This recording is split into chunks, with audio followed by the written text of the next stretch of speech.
Mir Nasrallah Shah शहीद रहमतुल्लाह अलैह के आस्थाने पर शहीदों की कब्रों पे जाना चाहिए कि नहीं जाना चाहिए? कुछ लोग तो मना करते हैं, लेकिन हदीस पाक है अनिन नबी सल्लल्लाहु अलैहि वसल्लम, रसूलुल्लाह सल्लल्लाहु अलैहि वसल्लम से रवायत है अन्नहु काना याती कुबूर शुहदा, कि अल्लाह के रसूल शहीदों की कब्रों पे जाया करते थे। रास कुल्ले हौलिन, साल पूरा होने पर, जब साल पूरा होता तो सरकार शहीदों की कब्रों पे हाजिरी देते। ऐ सुन्नियों, खुश नसीब हो कि आज तुम लोग भी हम लोग भी एक शहीद की कब्र पे हाजिरी देने का शरफ हासिल कर रहे हैं। लेकिन कुछ लोग मना करते हैं और पढ़ते क्या है, वो भी सरकार की हदीस सुनाते हैं, लेकिन वो आधी हदीस सुनाते हैं। कहते हैं हदीस पाक है अब्दुल्लाह इब्न मसूद क़ाल क़ाल रसूलुल्लाह, अब्दुल्लाह बिन मसूद से रवायत है, फरमाते अल्लाह के रसूल ने इरशाद फरमाया, इको बंद कर देना भैया, माइक बहुत अच्छा बोलता है, इको बंद कर दो। हजरत अब्दुल्लाह बिन मसूद कहते हैं कि हुजूर ने इरशाद फरमाया, कुन्तु नहीतुकुम अन ज़ियारतिल क़ुबूर, मैं तुमको कब्रों की ज़ियारत से मना करता हूँ। तर्जमा भी वहाँ भी गलत करते। इतने बताएंगे कि हदीस में कुन्तु नहीतुकुम अन ज़ियारतिल क़ुबूर, मैं तुमको कब्रों की ज़ियारत से मना करता हूँ। इन तर्जमा भी गलत और अधूरी हदीस पेश करते। तर्जमा इसका यह है कि मैं तुमको कब्रों की ज़ियारत से मना करता था, लाकिन फज़ूरूहा, लेकिन अब तुम कब्रों की ज़ियारत किया करो। शुरू में मना करता था क्योंकि लोग बुत के सामने खड़े होते थे इबादत के लिए। तुम कब्र के सामने खड़े होगे तो लोग समझेंगे कि इस्लाम में भी बुत परस्ती है, इसलिए तुम लोग कब्रों पे न जाओ। लेकिन जब इस्लाम फैल गया और ये बात जाहिर हो गई कि इस्लाम में अल्लाह के अलावा किसी की इबादत जायज़ नहीं, मुसलमान इबादत करेगा तो खुदा की करेगा, खुदा के सिवा किसी की नहीं करेगा। जब ये बात बिल्कुल जाहिर हो गई तो सरकार फरमाते लाकिन फज़ूरूहा, लेकिन तुम लोग अब कब्रों की ज़ियारत किया करो। कब्रों की ज़ियारत से फ़ायदा क्या है? हुज़ूर फरमाते लिअन्ना तुज़हिदुल आखिरा, इसलिए कि कब्र की ज़ियारत तुमको आखिरत की याद दिलाती रहेगी। वलिअन्नहा तुज़क्किरुल मौत का भी लफ्ज़ आया कि तुमको मौत को याद दिलाती रहे। तो कब्रों पे जाने का फायदा है कि मौत याद आए। लेकिन ये वहां भी आधी हदीस पढ़ते हैं, हदीस भी कतरते हैं और कुरान की आयत भी कतरते हैं। एक तकरीर मैं कर रहा था, शंकरपुर चौराहा के पास एक गांव है बिलवा। मैंने बयान किया कि एक हाजी क़यामत के दिन खुद तो जन्नत में जाएगा, लेकिन 400 लोगों की शफाअत करा के साथ में लेके जाएगा। अल्लाह हाजी को मकाम अता फरमाएगा। एक अजान देने वाला दुनिया में जो मस्जिदों में अजान पुकारता है, क़यामत के दिन अल्लाह उससे फरमाएगा तो आज महशर में भी अजान पढ़। जब वो अजान देने वाला मैदान महशर में अजान पढ़ेगा तो जहां तक उसकी आवाज जाएगी सब लोगों के बारे में अल्लाह उस अजान देने वाले की शफाअत को कबूल कर लेगा और वो सब बख्श दिए जाएंगे। तो जब अजान देने वाला शफाअत कराएगा, हाजी शफाअत कराएगा, और हाफिज़ कुरान के बारे में भी है। व युशफ़्फ़अहु फ़ी असरतिम मिन अहले बैती, कि हाफ़िज़ कुरान अपने घर के लोगों में, घर के 10 लोगों के बारे में शफ़ाअत करेगा। कुल्लुहुम क़द वजबत लहुमुन नार, वो 10 ऐसे होंगे जिनके लिए जहन्नम वाजिब हो चुकी होगी। एक हाफ़िज़ कुरान उनकी शफ़ाअत कराएगा। तो जब ये सब कराएंगे तो जो नबियों के नबी हैं, रसूलों के रसूल हैं, वो क्यों नहीं शफ़ाअत कराएंगे? तो एक साहब मजमा में खड़े हो गए, कहें कहा मौलाना शफ़ाअत शफ़ाअत बरकत हो, कुरान में तो लिखा है मंजल लजी अस्फो। उनका मंजल लजी अस्फो, कहीं हाँ, हम कहें कहा मतलब, कहें कोई कोई के शफ़ाअत न करे। तो हमने कहा और आगे पढ़ो। तो कहते हैं हम हुआ हाफिज थोड़ो जो तुमका पूरा कुरान सुने। हम कहें हाँ, तुमको बहकाने के लिए आधी बात ही याद कराई गई, अगर पूरी आयत बता देते तो तुम गुमराह न हो। मेरे भैया बैठ जाओ, मेरे लाल इधर बैठ जाओ, इधर आ जाओ, बैठ जाओ, सुकून से सुन लो, हो सकता अल्लाह ताला कोई बात दिल में डाल दे। ये हमारे हजरत शहीद रहमतुल्लाह अलैह आपको देख रहे हैं, ये दिलों को भी देख रहे हैं। तो हमने कहा पूरी आयत तुमको याद नहीं कराएगी। पूरी आयत अल्लाह फरमाता मन ज़ल्लज़ी यशफ़अ इंदहु, कौन है जो खुदा के नजदीक किसी की शफाअत करे, यानी कोई नहीं कर पाएगा। इल्ला बिइज़्निही, मगर खुदा की इजाजत से। खुदा जिसको इजाजत देगा वो शफाअत कराएगा। तो खुदा किसको इजाजत देगा? जो अल्लाह के नजदीक सबसे अच्छा होगा उसी को तो इजाजत देगा। और सबसे अच्छे हमारे तुम्हारे पैगंबर हैं। तो ये आयतों को कतरते हैं। ऐसे एक जगह तकरीर कर रहा था नमाज के बारे में, नमाज पढ़ो नमाज पढ़ो। तो एक साहब खड़े हुए कहें कहा मौलाना साहब नमाज नमाज बरकत हो, कुरान में तो लिखा है या अय्युहल्लज़ीना आमनू ला तक़रबुस सलाह, ऐ ईमान वालो नमाज के करीब न जाओ। है कुरान में मौलाना नमाज नमाज बरकत हो, कुरान में तो लिखा है कि नमाज के करीब भी न जाओ। तो हमने कहा भैया और आगे क्या लिखा है, पूरी बात सुना करो। कहा पूरी बात क्या है? अल्लाह ताला ने नमाज के करीब जाने से मना किया, कब? आगे अल्लाह फरमाता है तुम सुकारा, दरा हाले के तुम नशा में हो। नशा में हो तो नमाज के किनारे न जाओ, वरना नशेड़ी का बरकत है। देखे हुए यो कौन कोई अल्लाह जाने का मुंह से निकाला कर। तो इस्लाम ने मना कर दिया कि अगर गलती से तुम नशे में हो गए हो तो नमाज के किनारे न जाओ, वरना खुदा जाने क्या तुम बक्कोगे। तो ये वहाबी आयतों को भी कतरते हैं, हदीसों को भी कतरते हैं। अच्छा दुनिया में कोई सामान कतरो तो सामाने रह जाए। एक नवाब साहब रहे, उनके ससुराल से दावत है, तो पैजामा रहा गड़बड़, तो सोचे नवा पैजामा बनवाएंगे। तो चले गए पैजामा के कपड़ा लाए और दर्जी के पास गए सियावे। दर्जी बहुत ईमानदार रहा, जत्ता कपड़ा पे सबके पैजामा बनाए दिए। अब जब नवाब साहब पैजामा लेके आए और पहने तो उनके पंजा वंजा सब गायब।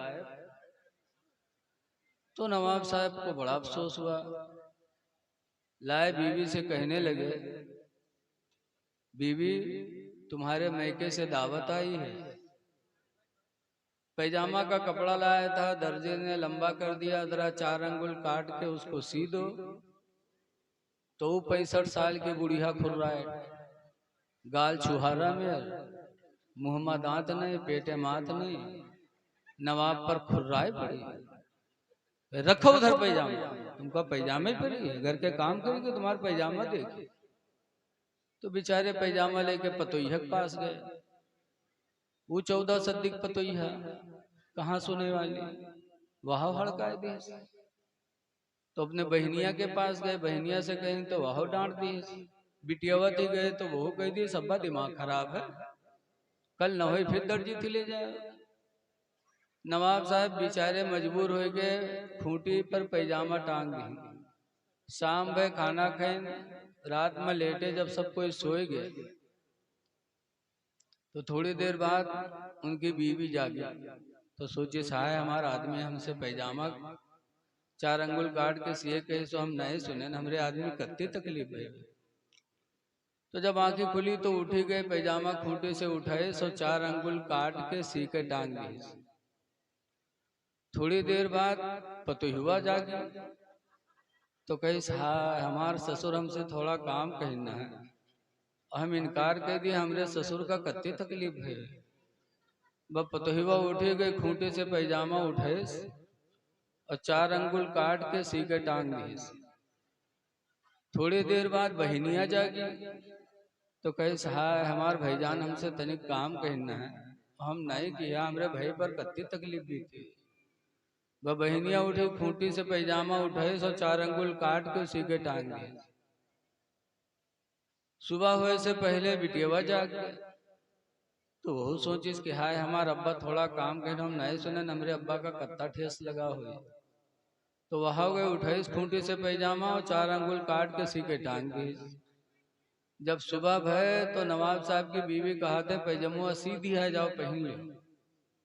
बड़े खुशी से बेचारे जल्दी जल्दी नहाए और गए, खूंटे से पैजामा उठाई। जब पहनी तो पैजामा का हुआ नेकर हुआ।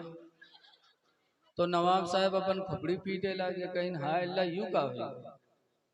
ऐ लोगों, एक कपड़े को कतरा गया, पैजामा को कतरा गया तो पैजामा की हकीकत चली गई। और कुरान और हदीस को कतरोगे तो ईमान कहाँ रह जाएगा।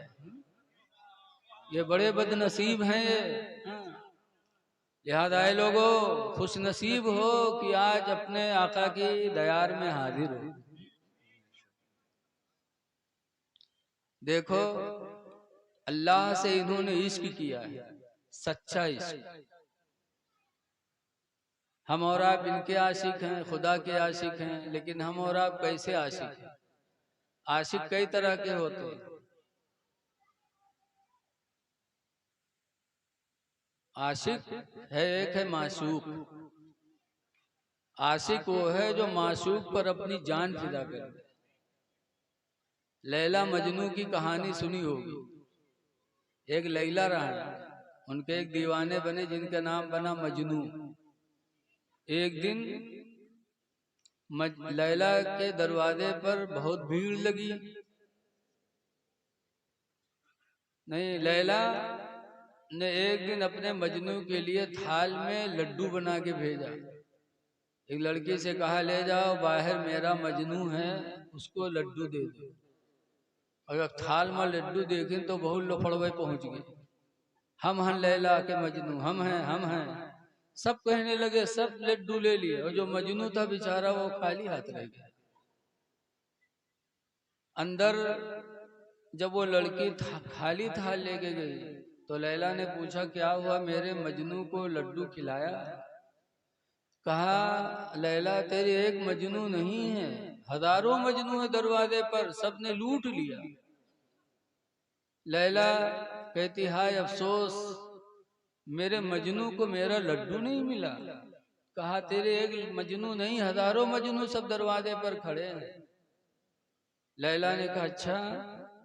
तो लैला ने एक थाल दिया और एक थाल में छोटा सा थाल दिया, उसमें एक चाकू रखा, छुरी ऊपर से ढक दिया। जब फिर वो लड़की आई तो लफड़वे फिर पहुंच गई, जाने की अब कुछ और आवा हुई। जब खोला तो देखा उसमें छुरी और प्लेट। लड़की ने कहा, लैला ने कहा है कि जाके मेरे मजनू से कह दो कि लैला ने तुम्हारे बदन का गोश्त मांगा, तुम्हारे बदन की बोटी मांगी। जब वो सुनिन तो जो लफड़वे रहे कोनो टोपी खजवावे लागे, चल दीन वहां, कोनो बगल खजवावे लागे वहां चल दीन, कोनो तहमत बांधे लागे। धीरे धीरे सब गायब, यक्को नहीं। तो जो हकीकत में मजनू था वो खड़ा था। जब सब चले गए तब मजनू ने कहा ला मेरी लैला ने क्या कहा है? कहे छुरी दिया है, प्लेट दिया है, आपके बदन की बोटी मांगी। कहा लाओ मैं अपनी लैला को अपने बदन की बोटी दूंगा। लिया चाकू, फिर कहा जाके मेरे लैला से ये तो पूछ लो कि मेरे बदन की बोटी उसको चाहिए तो बदन के किस हिस्से की चाहिए। मैं पता नहीं किस हिस्से से दे दूं, मेरी लैला को बोटी पसंद ना हो। गोश्त तो लोगन के अलग अलग पसंद होते हैं, बोलो। कोई रान पसंद किए, कोई सीना पसंद करत है, कोई गर्दन पसंद करत है। मजनू ने कहा जाके पूछ आओ मेरे लैला को मेरे बदन की कौन सी बोटी चाहिए।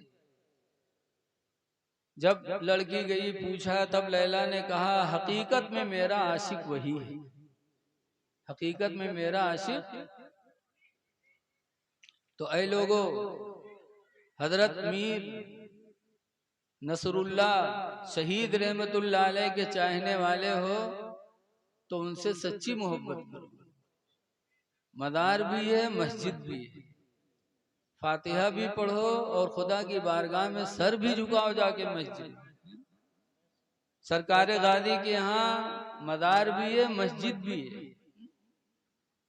इधर अल्लाह वालों से मोहब्बत करो, उधर अल्लाह की बारगाह में सर सजदे में रख दो। अल्लाह कुरान में फरमाता वला तमूतुन्ना इल्ला व अंतुम मुस्लिमून, हरगिज हरगिज तुम न मरो मगर मुसलमान बन के मरो। मौत आए तो मुसलमान की हालत में मौत आए। लेकिन आज हमारा हाल कैसा है? आज अगर हम मर जाएं तो पता भी नहीं कि हम मुस्लिम हैं कि गैर मुस्लिम। न मरो मगर मुसलमान बन के मरो। मुसलमान के लिए सबसे पहली चीज क्या है? आज बदलाव क्यों नहीं होता हम लोगों में? आए हो अभी तकरीर सुनोगे लेकिन हम में तुम्हें कोई बदलाव नहीं होगा। उसकी वजह क्या है? आपने कभी गौर किया? एक मर्तबा में 4-5 साल हुआ, कानपुर गया था जुलाई में एक मदरसे के दस्तारबंदी के जलसे में। तो जैसे मैंने खुतबा पढ़ा, दरूद शरीफ पढ़वाया, तकरीर शुरू करने जा रहा था कि एक पत्रकार खड़े हो गए। उन्होंने कहा मौलाना तकरीर बाद में करना, पहले मेरे एक सवाल का जवाब दो। तो हम हड़बड़ाने सोचन अल्लाह जाने का पूछ ले, भाई सब चीज मालूम थोड़ी है। हमने कहा बताओ भाई।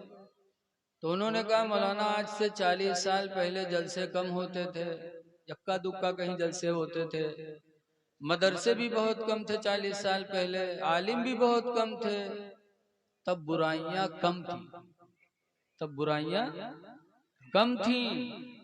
अब जलसे बहुत हो गए, मदरसे भी बहुत खुल गए, मौलाना भी बहुत हो गए, तो अब तो बुराइयों को और कम होना चाहिए, लेकिन बुराइयां बढ़ ही गई, बढ़ ही रही हैं। इसकी वजह क्या है? फिर आप तकरीर करिए बताइए। तो हमने कहा इसकी वजह तो मेरे नबी ने 1400 साल पहले ही बता दिया था। कोई चीज मेरे नबी ने छोड़ा नहीं।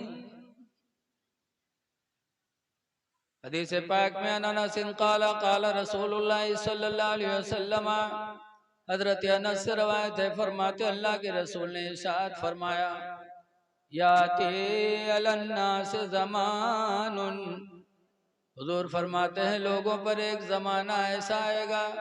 कैसा जमाना आएगा? ला युबालिल मरो, इंसान सोचेगा नहीं, मा अखज़ मिन्हु, जिस चीज को हाथ में लेगा, अमिनल हलाल अमिनल हराम, कि जो मैंने लिया है ये हलाल है मेरे लिए या हराम है। हुजूर फरमाते एक जमाना ऐसा आएगा कि इंसान की सोच खत्म हो जाएगी, जो भी हाथ में पाएगा हलाल और हराम नहीं सोचेगा बल्कि खा लेगा। हुजूर फरमाते जब ऐसा जमाना आ जाएगा तो लोगों के दिलों से खौफे खुदा चला जाएगा, नूर ईमान चला जाएगा, अजानें होती रहेंगी, मस्जिदें सूनी पड़ी रहेंगी। मेरे नबी ने बहुत पहले बता दिया। रोजी जब हलाल होगी तब खौफ खुदा दिल में पैदा हो। सहाबा की रोजी हलाल थी। एक सहाबी थे जिनका नाम है अबू दुजाना। हजरत अबू दुजाना हुजूर के पीछे मस्जिद नबवी में नमाज पढ़ते थे। फजर में सबसे पहले निकलते थे, बाकी नमाजों में साथ में निकलते थे, फजर में सबसे पहले निकलते। एक दिन हुजूर से लोगों ने शिकायत किया कि अल्लाह के रसूल, अबू दुजाना को बड़ी जल्दी रहती फजर में। तो सरकार ने अबू दुजाना को रोका, फरमाया अबू दुजाना तुम फजर में सबसे पहले क्यों जल्दी जाते हो? तो अबू दुजाना का बयान सुनो मुसलमान। फरमाते हैं, अर्ज करते हैं कि अल्लाह के रसूल, मेरे पड़ोस में एक यहूदी का मकान है, मेरा आंगन उसका आंगन एक है, दीवार पर्दे की उठी है। यहूदी के आंगन में खजूर का पेड़ लगा है, उसकी शाखें मेरे आंगन में झुकी हैं। इस वक्त खजूरों का मौसम है, पकी पकी खजूरें रात में गिरती हैं। फजर में इसलिए मैं जल्दी जाता हूँ कि कहीं कोई मेरा बच्चा उठकर मेरे पड़ोसी की खजूर उठा के खा न ले। मैं जल्दी करता हूँ, जाता हूँ अपने पड़ोसी की खजूरें जमा करके पड़ोसी के घर दे के आता हूँ, फिर अपने छोटे बच्चों को बेदार करता हूँ। सहाबा के दिलों में रिश्ते हलाल का ये जज्बा था कि मेरा बच्चा किसी की एक खजूर न उठाए। और आज हम मूंगफली ले हैं, कहे का भाव है, कहे 10 रुपये 100 ग्राम, कहे 100 ग्राम तो वो हर तौलत है, 2-4 ठोरी हर तोड़ दे। क्या जायज है तुम्हारे लिए? कतान जायज नहीं है मेरे दीनी भाइयों। सहाबा के दिलों में खौफ खुदा क्यों था? इस वजह से था कि उनकी रोजी हलाल थी। आज हम तिजारत भी करते हैं तो तिजारत में भी नहीं सोचते कि हमारी रोजी हलाल हो। अल्लाह ताला ने कुरान करीम में फरमाया, अहल्लल्लाहुल बैआ, तिजारत को अल्लाह ताला ने हलाल फरमाया। वहर्रमर रिबा, और सूद को अल्लाह ताला ने हराम फरमा दिया। तिजारत हलाल है और तिजारत में बरकत कितनी है जरा सुनो।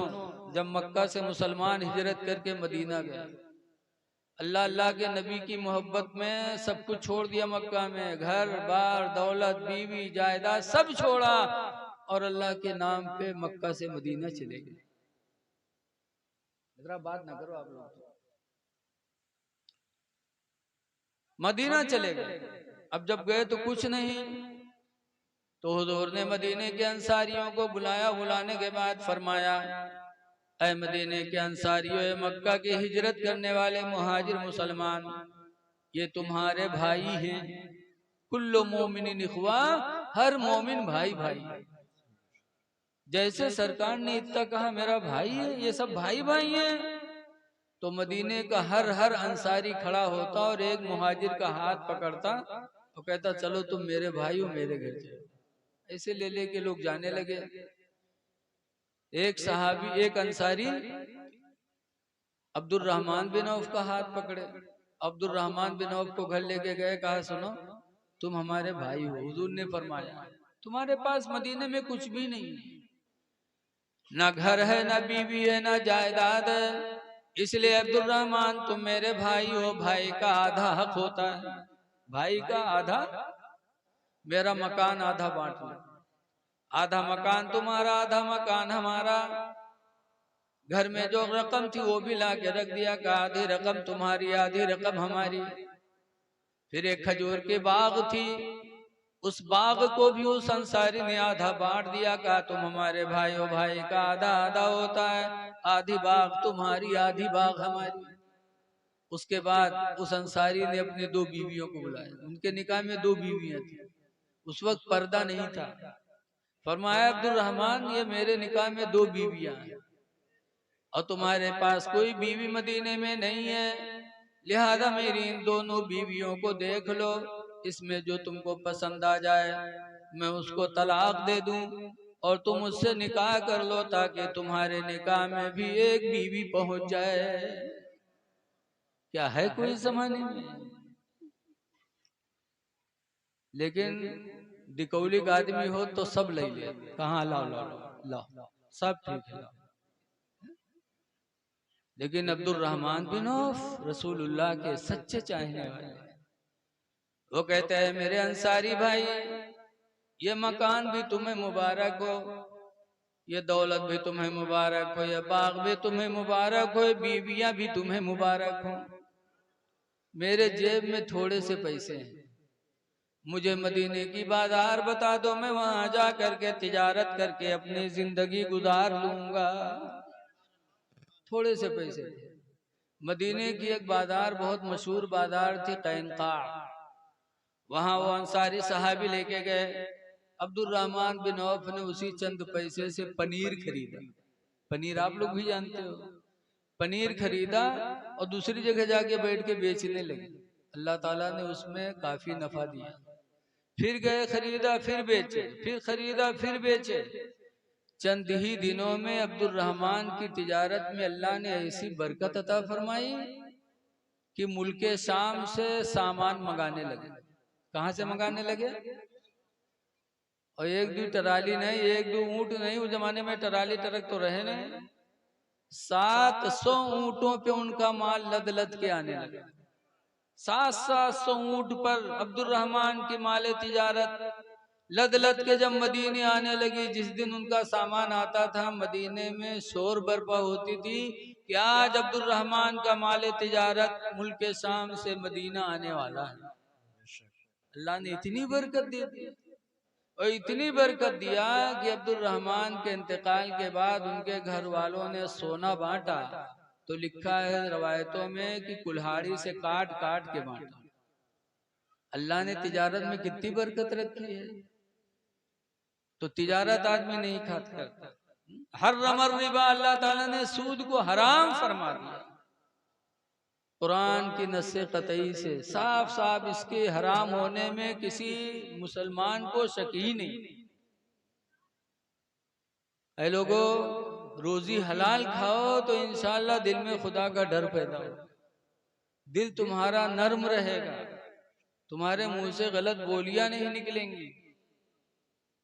सूद, बसरा एक शहर है मुल्क इराक में, वहां एक साहब रहते थे हबीब। वो सब सूद पर माल बांटे रहे। जिका 10,000 दे देते रहे तो 10,000 में से नहीं मांगत रहे, सुदवे वाला वसूला करत रहे। ऊपर वाला दे दो, असल का रहे ना। ऐसे ही ऐसे ही ले लेके जिंदगी गुजरती थी। एक दिन फकीर आया दरवाजे पे मांगने के, तो हबीब ने उससे कहा, सुन, तू मांगने आया है, मैं तुझे दे दूंगा तो तू रहेगा फकीर का फकीर ही, तू मालदार नहीं बनेगा। और अगर मैं तुझ जैसे फकीरों को बांटने लगूंगा तो एक दिन तेरी ही तरह मैं भी फकीर हो जाऊंगा। इसलिए तुम जाओ, तुमको मेरे दरवाजे पे कुछ मिलने वाला नहीं है। भगा दिया। शाम को खाना बना। जब बीवी खाना निकालने के लिए बैठी तो देखा कि सारी पतीली खून से भरा हुआ, सारा खाना खून हो गया। बीवी चिल्लाई, कहा तुमने क्या किया? उस फकीर को भगाया था, अल्लाह नाराज हो गया, सारा खाना पतीली का खून से बदल गया। हबीब अजमी कहते हैं, हबीब कहते हैं कोई बात नहीं, फेंको, दूसरा खाना बनाओ। दूसरा बनाया गया तो वो भी वैसे हो गया। हबीब अजमी ने कहा, हबीब ने कहा शायद मेरे नसीब से रोजी जा चुकी। बीवी ने कहा तुमने गलत किया, उस फकीर को दरवाजे से भगाया तो अल्लाह ताला नाराज हो गया। तो उस फकीर की तलाश में हबीब अजमी निकले। हबीब निकले कि ला उसको तलाश करके उससे माफी मांगू, खिलाऊं पिलाऊं। तो जब तलाश करने के लिए निकले तो जो बसरा के बच्चे खेल रहे थे, उन लोगों ने जब हबीब को देखा तो चिल्लाए, कहा भागो भागो भागो भागो, वो सूद खार आ रहा है, सूदखोर आ रहा है, भाग लो, कहीं उसका साया हम पर न पड़ जाए कि उसकी वजह से अल्लाह हमें भी जहन्नम में न भेजे। बसरा के बच्चे भगे उससे। तब हबीब को बड़ा धक्का लगा, अरे हम इतने बदनसीब हो गए कि हमारे शहर के बच्चे हमसे नफरत कर रहे हैं। दिल में धक्का लगा, वहीं से इरादा बनाया अब जा रहा हूं, बसरा के बुजुर्ग हसन बसरी की बारगाह में और तौबा कर लो, तौबा कर लो ताकि ये मेरी रुसवाई और मेरे नसीब से रोजी जो जा चुकी है वो मुझे वापस आ जाए।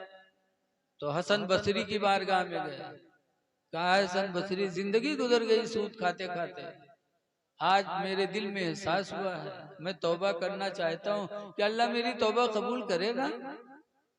इमाम हसन बसरी ने रसूलुल्लाह की एक हदीस सुनाई, काए हबीब ना उम्मीद न हो, अल्लाह बड़ा मेहरबान है। मेरे पैगंबर फरमाते अत्ताइबु मिनज़्ज़म्बी, गुनाहों से तौबा करने वाला इंसान कमल्ला ज़म्बला, उस इंसान की तरह हो जाता जिसने कोई गुनाह ही न किया हो। बेशक सुभान अल्लाह। सच्चे दिल से तौबा करोगे अल्लाह गुनाहों से पाक कर दे।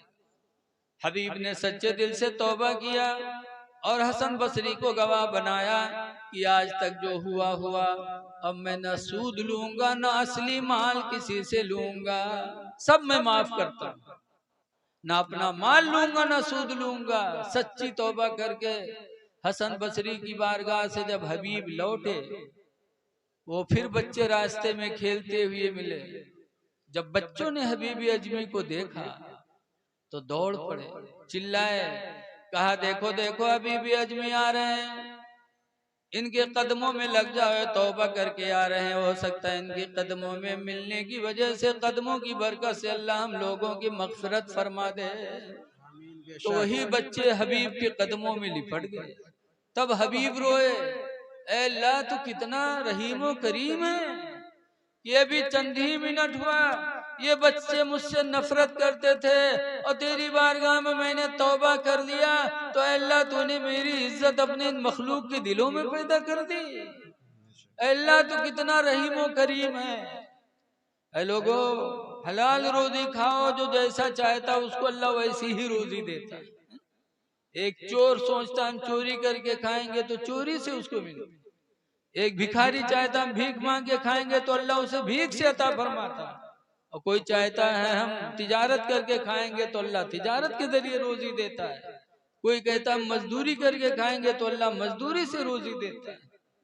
अल्लाह रोजी देने वाला है, इसलिए लोगों खुदा जाने किस वक्त बुलावा आ जाए, मरना बरहक है, किस वक्त बुलावा आ जाए, तो हलाल रोजी खाओ ताकि मौत भी आए तो ईमान पर आए। हदीस पाक में मन अकल लुक़मतम मिनल हराम, जिसने हराम का एक नवाला खाया, एक नवाला, लानहु कुल्लु मलकिन मा फिस समावाति वल अर्दी, तो उस पर लानत भेजते हैं वो तमाम फरिश्ते जो जमीन और आसमान के बीच में हैं, सब लानत करते हैं। वइन माताला तिलकल हाला, और वही एक लुकमा खा के मर गया हराम का, तो सरकार फरमाते फमावाहु जहन्नम, तो उसका ठिकाना जहन्नम है। खुदा जाने किस वक्त मौत आ जाए, मरना तो बरहक है, बोलो है कि नहीं। हिंदुस्तान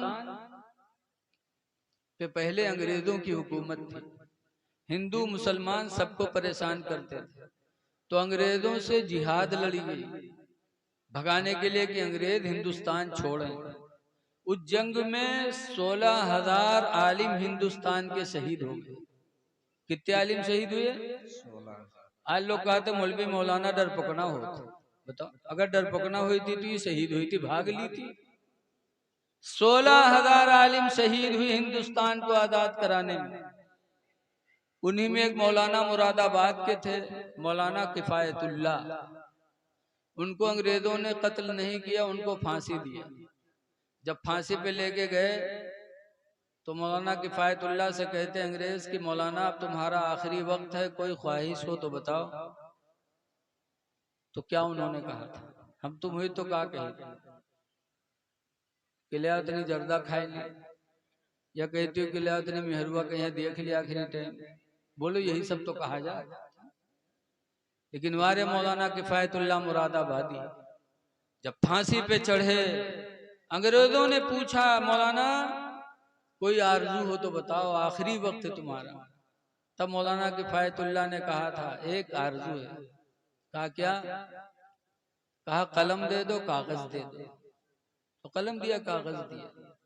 तो मौलाना किफायतुल्लाह ने उस कागज पे चंद शेर लिखे थे चलते चलते।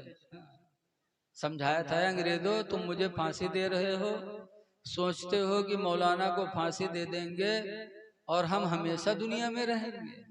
लिखा था कि कोई गुल बाकी रहेगा ना चमन रह जाएगा, बेशक कोई गुल बाकी रहेगा ना चमन रह जाएगा, एक रसूलुल्लाह का दीन हसन रह जाएगा, बेशक सुभान अल्लाह बेशक एक रसूलुल्लाह का दीन हसन रह जाएगा।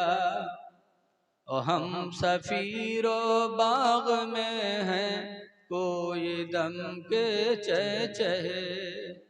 हम सब मुसाफिर हैं, ये दुनिया में थोड़ी देर के लिए आए हैं। हम सफीरो बाग में हैं, कोई दम के चहे। और बुलबुलें उड़ जाएंगी, सोना चमन रह जाएगा, बेशक बुलबुलें उड़ जाएंगी, सोना चमन रह जाएगा। अतलसो कम ख्वाब की पोशाक पे नाज़ान हो। आज हम लोग नरम नरम बिस्तरों पे नाज करते, अच्छे अच्छे कपड़े पे नाज करते। इसीलिए पहनने के बाद हम लोग अपने कपड़ा देखी थे कि कहूँ देखे थे अच्छे कि नहीं, चाहे आगे गढ़ा में गिर जाओ, कपड़े पे नाज। अतलसो कम ख्वाब की पोशाक पे नाज़ान हो, अतलसो कम ख्वाब की पोशाक पे नाज़ान हो। इस तने बेजान पर खाले कफन रह जाएगा, इस नारे तकबीर, नारे रिसालत, मसलके आला हजरत, मसलके आला हजरत, उलमाए अहले सुन्नत, बस्ती बस्ती करिया करिया, बस्ती बस्ती करिया करिया, इल्म का दरिया, फैज का दरिया। नारे तकबीर, नारे रिसालत, जिंदाबाद जिंदाबाद। लिहाजा है मेरे दीनी भाइयों, हलाल रोजी खाओ ताकि अल्लाह का खौफ दिल में पैदा हो, ताकि हमारी नमाजें भी अदा हो। अल्लाह फरमाता है हरगिज़ हरगिज़ न मरो मगर मुसलमान बन के मरो। देखिए मुसलमान की पहचान सबसे पहले क्या है? ईमान लाने के बाद सबसे पहली चीज जो हम पर आप पर फर्ज होती है वो है नमाज। बेशक बगैर नमाज के खुदा हमसे राजी नहीं। जी, आज हमारी नमाजें छूट रही हैं, क्या हमारा ये इश्क मुकम्मल है? ऐ लोगों, पंजगाना नमाज बा जमात अदा करो, अल्लाह ताला की रहीमी करीमी देखो।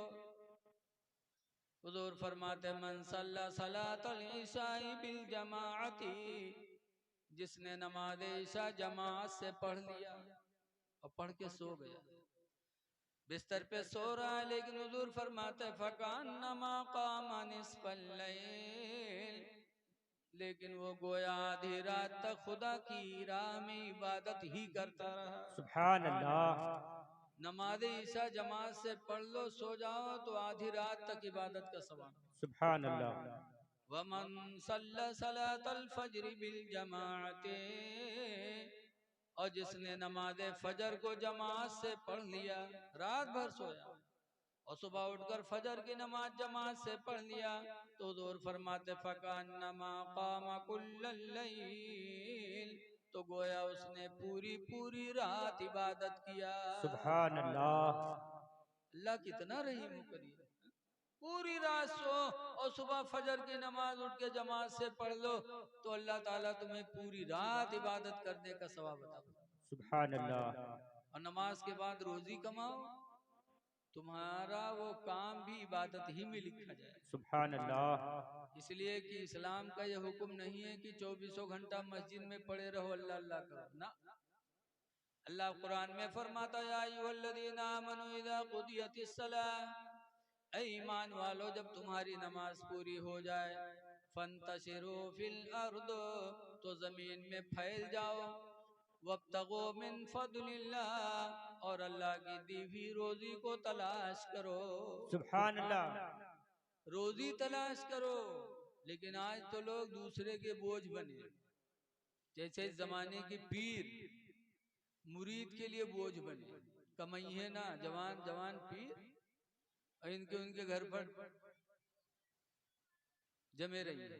ई मुरीद के पास तके, वो मुरीद के पास, कौन न कही है नमाज पढ़ो, पढ़े रही है दावत के हैं, नजराना लेके चल दे। ये काहिल है काहिल। अच्छा ये बताओ कि अब्बा अम्मा के बारे में इस्लाम में क्या लिखा है, पीर के बारे में क्या है? हदीस पाक में इन्ना बनअबवाबुल जन्नह, बेशक बाप जन्नत का दरवाजा है। सुभान अल्लाह। बाप जन्नत का दरवाजा। कहूँ लिखा है कि पीरो जन्नत के दरवाजा? जी नहीं। हमने तो कहीं नहीं पढ़ा ना सुना। अम्मा के बारे में सुनो, हदीस में लिखा है इन्नल जन्नता ताहता रिजलिहा, बेशक जन्नत माँ के पैरों के नीचे है। सुभान अल्लाह। सुभान अल्लाह। हजरत जाबिर रदी अल्लाह ताला अन्हु हुजूर के पास गए थे, कहा था अल्लाह के रसूल, मिशकात की हदीस में है, अन जाबिरिन क़ाला जीतुन नबिय्य सल्लल्लाहु अलैहि वसल्लम, जाबिर से रवायत है कि मैं हुजूर के पास गया, वक़ुल्तु अस्तशीरुका नग़दु या रसूल अल्लाह, मैंने कहा अल्लाह के रसूल मैं इजाजत लेने आया हूँ, मैं अल्लाह की राह में जिहाद में जाना चाहता सुभान हूँ। अल्लाह। आप मुझे इजाजत दे दो कि मैं मैदान जिहाद में जाकर सर कटाकर शहादत ले लूं, ताकि अल्लाह मुझे जन्नत अता फरमाए। सुभान अल्लाह। तो सरकार ने क्या फरमाया? फरमाया थे, या जाबिर हल उम्मुका हय्या, ऐ जाबिर ये बताओ क्या तुम्हारी माँ जिंदा है? कुल तो नाम, मैंने कहा हाँ अल्लाह के रसूल मेरी माँ जिंदा है। सरकार ने फरमाया इरजी इलैया, माँ के तरफ वापस जाओ, वालजिमहा, और माँ के दामन को मजबूती से पकड़ लो। जिंदाबाद जिंदाबाद। इन्नल जन्नत तहत रिजलिहा, बेशक जन्नत तो माँ के पैरों के नीचे रखी है। सुभान अल्लाह। अच्छा पीर के बारे में कहूँ लिखा है? जी नहीं। बोलो, कहीं नहीं। एक बात और सुनो, मदीना के करीब एक साहब थे, बीमार हुए तो उन्होंने मिन्नत मानी, या अल्लाह मुझे शिफा दे दे तो मैं काबा की चौखट चूमूंगा।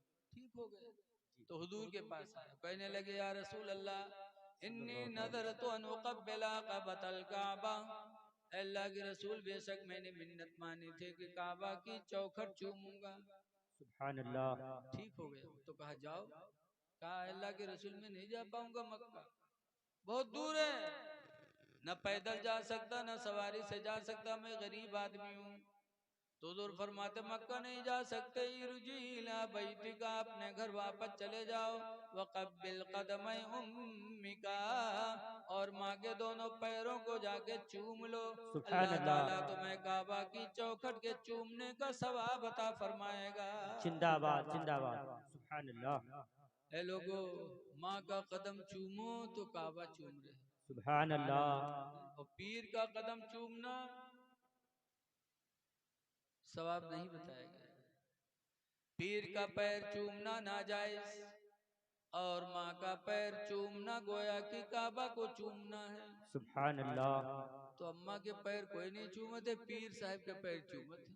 अब्बा के पैर कोई नहीं दबावे, पीर साहब के पैर दबावत। और एक पीर के 10 मुरीद दबावत, अल्लाह जाने का दबावा करत। और पीर अत्ता बड़ा काहिल की परा दबुआवा के लागत है 100 बीघा जोत के आए, बड़े थके। जब पीर इतना बड़ा काहिल होगा तो मुरीद क्या कर सकता? बेशक। इंसान की बर्बादी का सबब अगर कोई चीज है तो शेख सादी ने गुलसिता में लिखा है वो इंसान की काहिली है। हक है। काहिल बना कि बर्बाद हुआ। जी दूठोरे काहिलन के बारे में हम सुना है, दूठोरे काहिल रहे, काहिल काहिल के दोस्ती, जैसे मौलवी मौलवी की दोस्ती।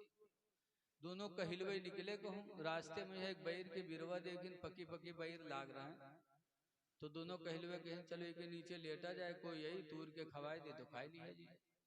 दोनों लेटे, इत्तेफाक से बैर गिरी पकी पकी तो दोनों देखें, लेकिन अब इनके सहारे की इनका कोई उठाए मुंह में रख दे तो खाई ले, पड़े रहे को उठावे। अत्ते में एक मुसाफिर गुजरा तो उसे कहते इधर आओ रे इधर आवा, कहीं सी बैरिया उठा के मेरे मुंह में दे दे, तो उठा के दे दिए।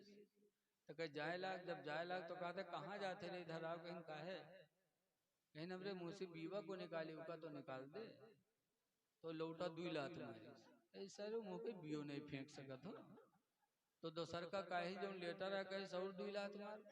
अब बे हमरे मुंह पर कुत्ता मुंह उतत रहा है तो इसे कहा रहा है भगाए तो नहीं भगाई से। ऐसे ऐसे काहिल होंगे तो इस्लाम में कौन तरक्की कर सकते हैं।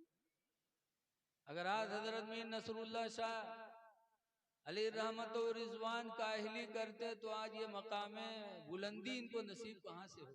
जी आप लोग सोचत हुए हो कि शहीद कत्ल हो जाते हैं, बाद में पछतात हुई है कि फुकदम शहीद हुई गए, लेकिन हदीस में है कि हर शहीद की तमन्ना होती है कि काश अल्लाह मुझे फिर जिंदगी दे, बेशक फिर मारा जाऊं, फिर जिंदा कर दे, फिर मारा जाऊं। आला हजरत इमाम अहले सुन्नत फरमाते हैं, एक शहीद की तमन्ना को जाहिर करते हैं। जी एक शहीद कहता है करूं तेरे नाम पे जा फिदा, न बस एक जा दो जहां फिदा, करूं तेरे नाम पे जा फिदा, न बस एक जा दो जहां फिदा, और दो जहां से भी नहीं जी भरा।